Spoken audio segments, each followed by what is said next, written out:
Di siang hari, ia tampak seperti manusia biasa. Tapi saat malam turun, tubuhnya terbelah dan kepala terbang itu mulai berburu. Ada pertanyaan yang jauh lebih penting. Jika kau bertemu satu, apa yang harus kau lakukan agar tidak mati malam itu? Karena setelah mempelajari kuyang, kita juga harus mempelajari bagaimana melawannya. Kesalahan sekecil sentuhan, langkah, atau cahaya bisa menghancurkanmu. Hanya dengan memahami keduanya, kau punya peluang untuk tetap hidup sampai fajar. Kuyang menjadi mesopredator parasitik, pemburu di tengah rantai makanan yang memakan energi, bukan daging. Pada malam-malam tertentu, ia mengirimkan getara infrasonik halus, nada rendah yang menembus kulit dan membelah ketenangan. Frekuensi 17-19 Hz membuat kelelawar melesat panik, burung-burung malam tersesat, dan anjing melolong seperti melihat bayangannya tak terlihat manusia. Namun serangga penghisap darah justru berkerumun seolah merasakan kehangatan hidup yang lebih kuat daripada makhluk manapun di sekitarnya. Di bawah frekuensi itu, kuyang adalah pusat gravitasi kecil, magnet biologis yang memanggil kehidupan sekaligus mengusirnya. Bagi kuyang, manusia bukan musuh. Kita adalah baterai hidup, sumber energi paling bersih yang pernah diciptakan alam. Ia selalu memilih target yang rentan, ibu hamil, bayi, orang yang sakit. Dari kacamata ekologi pilihannya bukan kejam, hanya efisien.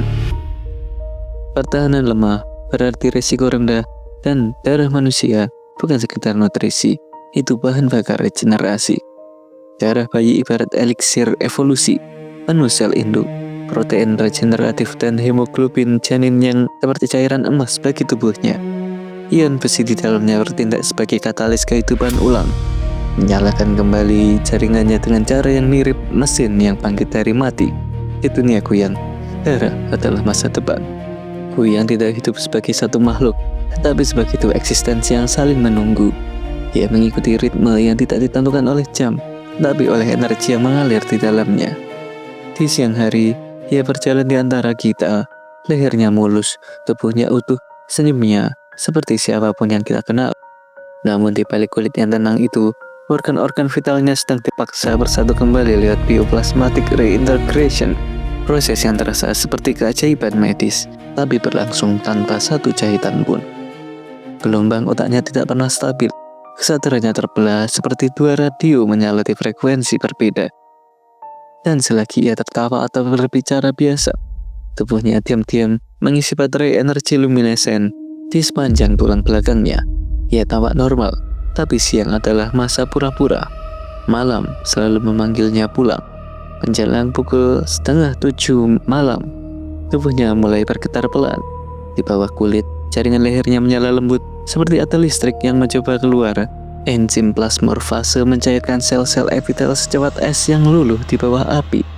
Lalu dengan suara yang hanya bisa digambarkan sebagai retakan yang basah, kepala dan organ vitalnya terangkat, terlepas dari tubuh yang jatuh seperti boneka ke lantai. Anehnya, tubuh itu tetap hidup. Napasnya lambat, jantungnya lemah, dan otaknya tenggelam dalam koma ringan. Penduduk menyebut tubuh tersihir, tapi bagi ilmu pengetahuan, ini hanyalah hibernasi biologis paling ekstrim yang pernah ditemui. Di udara malam, organ-organ itu menyala seperti lampu kecil yang menyeret bayangan. Medan elektromagnetik dari jaringan bioluminescent memberikan efek levitasi, bukan terbang anggun, tapi melayang seperti sesuatu yang tidak seharusnya hidup.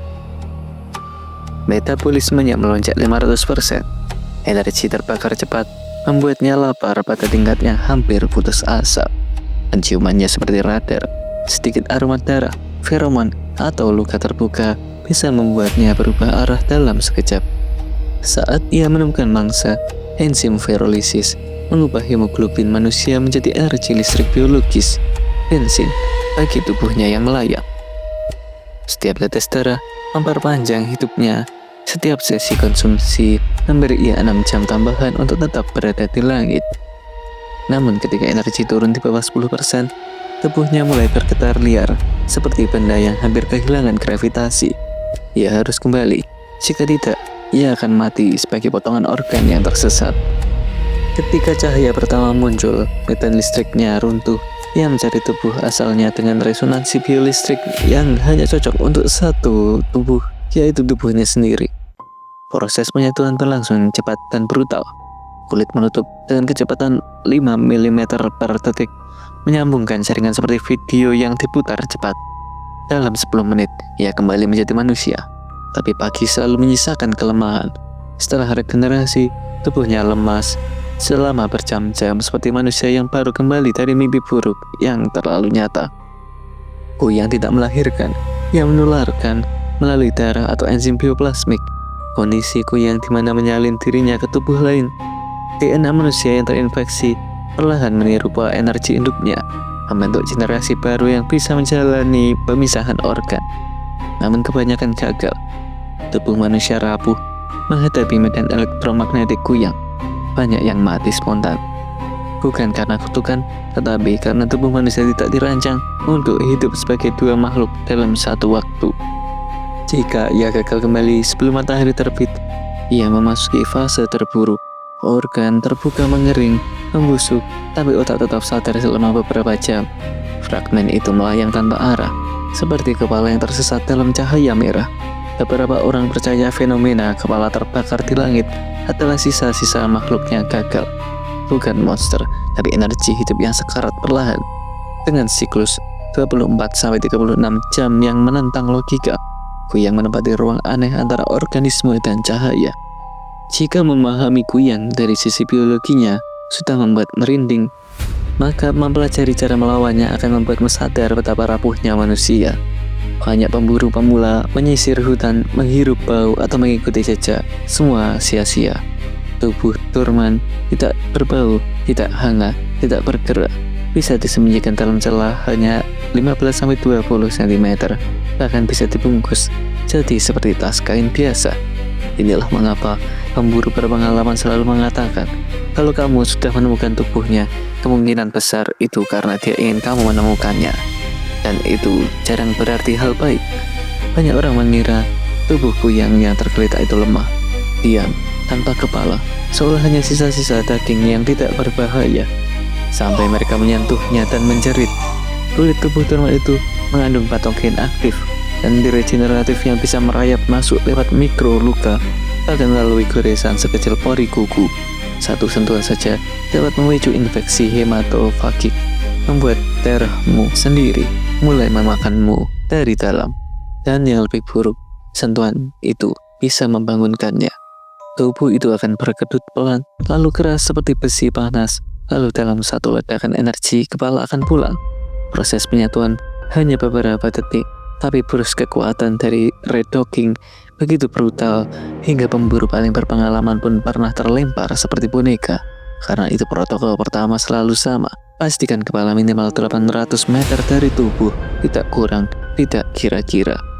Orang-orang mati karena menebak.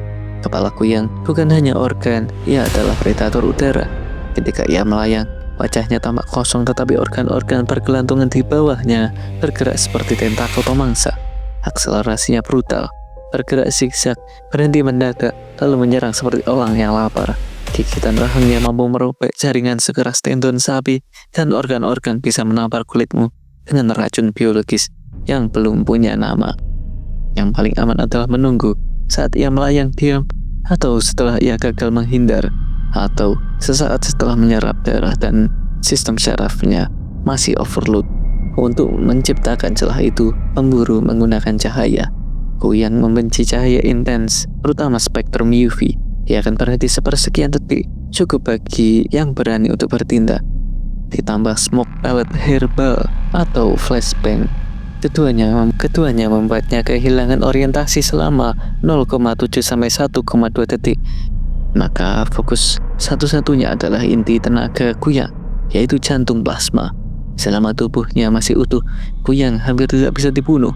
Kepalanya bisa ditembak, organ-organnya bisa dipotong, tubuhnya bisa terluka, tapi sistem regenerasinya akan menutup luka itu dalam menit.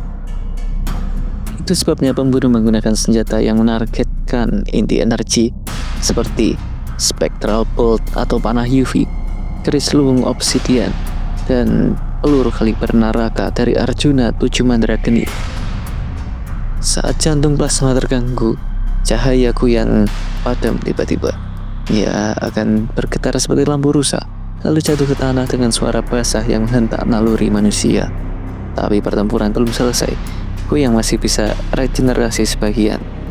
Kadang cukup untuk menyerang dalam bentuk yang terdistorsi. Jadi langkah terakhirnya adalah yang paling penting. Semprotkan larutan garam, hentikan sisa gerakan lalu musnahkan inti plasmanya. Hanya dengan begitu, siklus biologinya berakhir. Ia hidup tanpa tubuh, makan tanpa pencernaan, regenerasi tanpa penuaan. Dan pertanyaan terakhir selalu sama. Apakah ini puncak bioteknologi alam? Atau bukti bahwa manusia belum mengerti sisi gelap biologinya sendiri? Sains menyebutnya anomali, mitos menyebutnya kutukan, dan mungkin keduanya benar.